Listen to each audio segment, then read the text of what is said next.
So another abstract was presented by Julie Bowes from the US.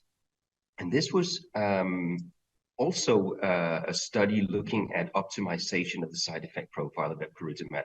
This is in another cohort from the NHL one study in diffuse large B-cell lymphoma.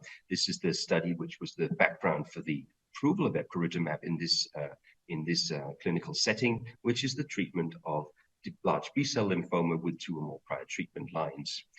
So in this setting, also, just like in follicular lymphoma, the most important side effect is cytokine release syndrome. It's generally manageable, but it can be improved. And this cohort was an attempt to improve on the cytokine release syndrome profile in the histology of diffuse large B-cell lymphoma.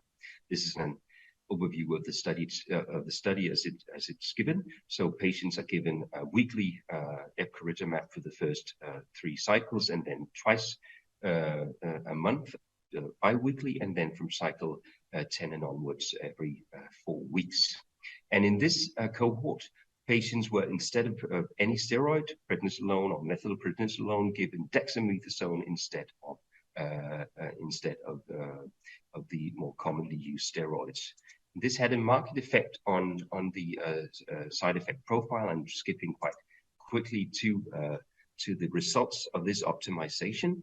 You can see that in the general expansion cohort, which has repeatedly been reported, 157 safety evaluable patients, cytokine release syndrome was observed in just over half of the patients. And even though the majority of cases were mild, a grade 1 or 2, there were individual cases with grade 3 cytokine release syndrome. This is where treatment requires vasopressors and mechanical or high flow oxygen.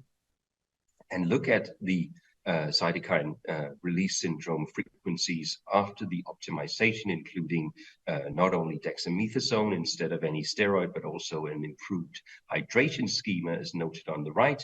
You'll see that this frequency of cytokine release syndrome went down from 51% to 22%, so a marked reduction in the number of patients experiencing this sometimes challenging side effect, and importantly, no cases in the small cohort with optimization of grade 3 or higher cytokine release syndrome.